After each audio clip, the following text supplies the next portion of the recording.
Hello दोस्तों, नमस्कार। मेरे इस यूट्यूब चैनल में आपका बहुत बहुत स्वागत है। तो आज हम बात करेंगे विनिल केमिकल्स इंडिया के बारे में। तो आप देख सकते हैं एक दिन में जो इसने रिटर्न दिया है वो नेगेटिव में रिटर्न दिया है 3% का। 5 दिन में 4% का नेगेटिव रिटर्न दिया है। 1 महीने में 5% का नेगेटिव रिटर्न है। 6 महीने में 50% का माइनस में रिटर्न दिया है। और 1 साल में आप देखेंगे तो 29% का पॉजिटिव रिटर्न है। और 5 साल में आप देखेंगे तो 204% का पॉजिटिव रिटर्न है। और मैक्सिमम में आप देखेंगे तो 2351% का पॉजिटिव रिटर्न है। तो अभी इस कंपनी में गिरावट हुई है, तो कितने परसेंट की गिरावट हुई है वो भी देखेंगे। पर अभी हम देख लेते हैं कंपनी का जो 52 वीक हाई था वो 951 रुपया था। 52 वीक हाई जो था वो 951 रुपया था। और अभी जो कंपनी चल रही है 330 रुपये पे चल रही है। तो कंपनी में बड़ी भयानक गिरावट हुई है। तो हम देख लेते हैं कितने परसेंट की गिरावट हुई है। तो आप यहाँ पे देख सकते हैं, जब हम 1 साल का चार्ट निकालेंगे तो यहाँ पे कंपनी ने अपना पिक बनाया था। और यहाँ से कंपनी में जो गिरावट हुई है वो 63.85%, 63.85% की गिरावट हो चुकी है। 64% आप मान सकते हैं, 64% इसमें गिरावट हो चुकी है। तो अभी कंपनी का चार्ट कैसा है तो आप देखिए। कंपनी का चार्ट जो है अच्छा खासा यहाँ से चल रहा था धीरे धीरे, और यहाँ से ऊपर गया था, फिर यहाँ से फिर एक बार ऊपर गया था, ठीक है। और यहाँ तक नॉर्मल चला था और कंपनी एकदम से ऊपर गई और नीचे आई। तो अभी कंपनी जहाँ से ऊपर गई थी, वहाँ तक तो आ गई है, ठीक है। अब क्या यहाँ से नीचे जाएगी, यहाँ से स्टेबल रहेगी या ऊपर जाएगी, ये देखने वाली बात है। तो अभी कंपनी में क्या है कि 63% की गिरावट हो चुकी है। तो कंपनी में हम अपना फर्स्ट अमाउंट तो लगा सकते हैं, ठीक है। लेकिन कंपनी कैसी है और आगे भी जानकारी ले लेते हैं। तो कंपनी इन्फॉर्मेशन में हम जाएंगे, कंपनी कंपेयर करेंगे हम निफ्टी 50 से। तो जब हम इसको कंपैरिजन करेंगे तो आप यहाँ पे देख सकते हैं निफ्टी 50 ने कितना रिटर्न दिया है। जितने समय में निफ्टी 50 ने 1615% का रिटर्न दिया, उतने ही समय में इस कंपनी ने 2034% का रिटर्न दिया है। तो निफ्टी 50 की अपेक्षा तो अच्छा रिटर्न दे रही है, ठीक है। और कंपनी का आप चार्ट भी देख सकते हैं। जो रेड वाला चार्ट है वो निफ्टी 50 का, और जो ब्लू वाला चार्ट है वो विनिल केमिकल का, ठीक है। इतनी गिरावट होने के बाद भी अभी ये पॉजिटिव रिटर्न दे रहा है, ठीक है।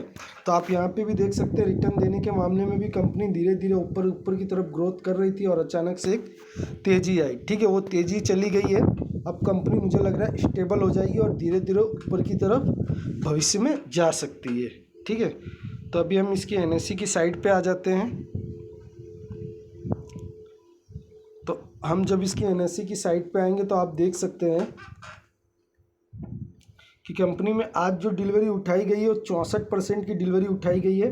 मतलब 64% लोगों ने इसको इक्विटी में लेकर के अपने घर चले गए हैं। तो अभी कंपनी में अच्छी खासी इक्विटी उठाई जा रही है, क्योंकि लोगों को भी लग रहा है कि इसे जहाँ तक गिरना था वहाँ तक गिर गया, अब ये स्टेबल रहेगा और यहाँ से भविष्य में ऊपर जा सकता है, ठीक है। तो अभी हम देख लेते हैं इनको। कंपनी इन्फॉर्मेशन में जब हम आएंगे तो आप यहाँ पे देख सकते हैं कि प्रमोटर के पास कितने शेयर है। तो प्रमोटर के पास 50.41, ठीक है। तो इतने शेयर है, 50 पॉइंट है, ठीक है। उसमें से इन्होंने कुछ भी गिरवी नहीं रखा, सारे शेयर इन्हीं के पास है। तो ये एक अच्छी बात है, प्रमोटर के पास ही है।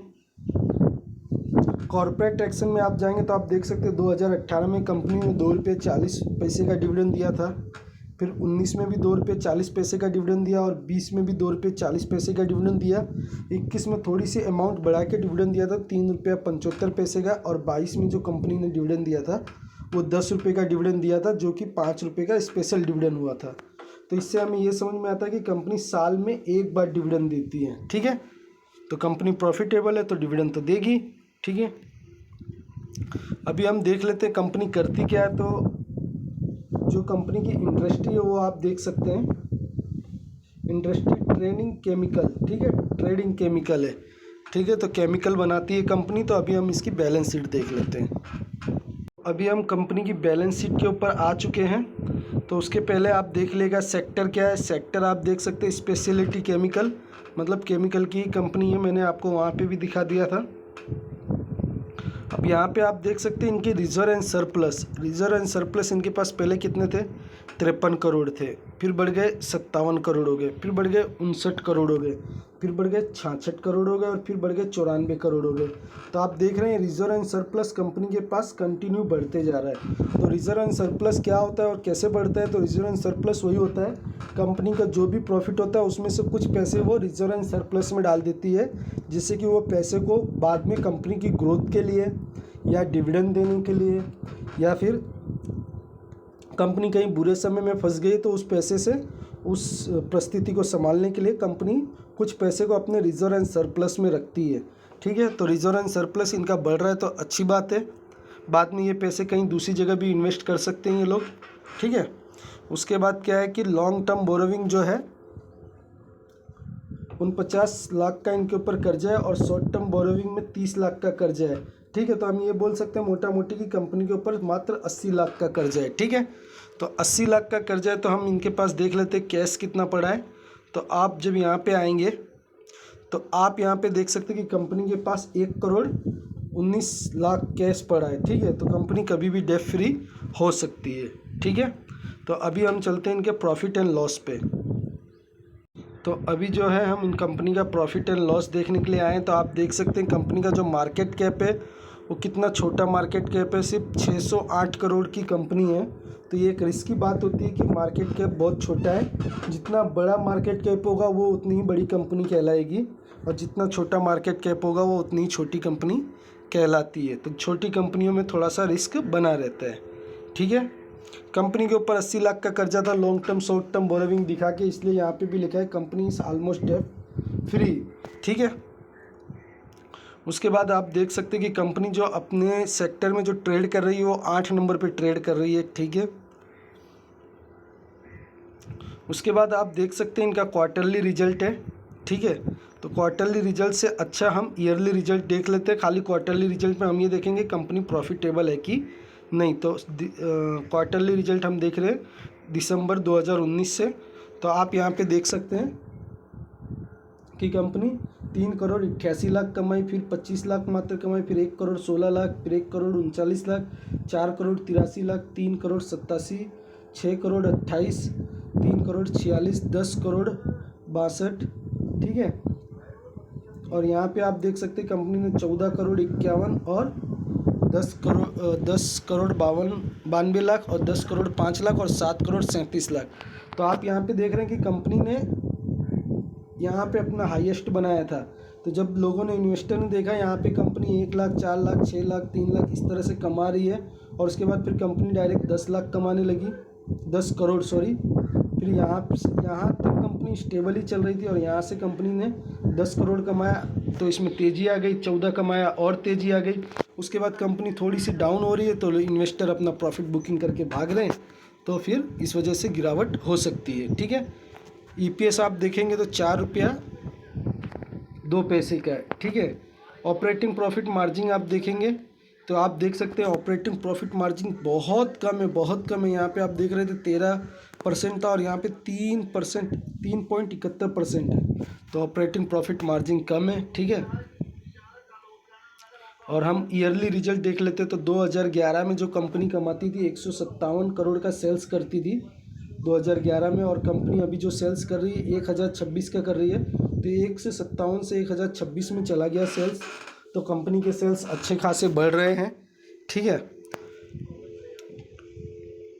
ऑपरेटिंग प्रॉफिट मार्जिन आप देखेंगे तो मात्र 5% का, यही मुझे ख़राब लग रहा है कि ऑपरेटिंग प्रॉफिट मार्जिन बहुत कम है। और नेट प्रॉफिट आप देखेंगे तो हम कहाँ से देख रहे थे 2011 से। तो आप देख रहे हैं यहाँ पे 2011 में जो कंपनी थी 4 करोड़ कमाती थी, फिर बढ़ गया 5, फिर बढ़ गया 6, फिर बढ़ गया 7, फिर बढ़ गया 12, फिर यहाँ पे 8, 9, फिर स्टेबल हो गई 12, फिर 9, फिर 7, फिर यहाँ पे कंपनी 11 हुई, फिर यहाँ से कंपनी 35 करोड़ कमाई और यहाँ से 43 करोड़। ठीक है, तो आप देख सकते हैं जो कंपनी 4 करोड़ कमाती थी वो आज 43 करोड़ पे पहुंच गई है 10 से 11 सालों में। तो इनके शेयर में तेज़ी तो बनने की चांस था ही। ठीक है, ईपीएस आप देखेंगे तो 23 रुपये 37 पैसे है। ठीक है, तो कंपनी का जो प्रॉफिट है बड़ा है और ये भी बड़ा है, क्या बोलते हैं, सेल्स भी बड़ा है। तो अभी आप देख सकते हैं कि कंपनी के हम शेयर होल्डिंग पैटर्न देखने के लिए आए हैं। तो आप देख सकते हैं शेयर होल्डिंग पैटर्न में प्रमोटर के पास जो है 50% है, 50.41%। एफआईएस के पास 1.64 है, डीआईएस के पास 0 है और पब्लिक के पास ही प्रमोटर है और उसके बाद पब्लिक के पास है 47.95% शेयर इन्हीं के पास है। ठीक है, तो यहाँ पे एफआईएस डीआईएस नहीं है। तो कंपनी तो प्रॉफिटेबल है, अच्छी लग रही है। आगे देखते हैं हम कंपनी में क्या क्या बातें हैं।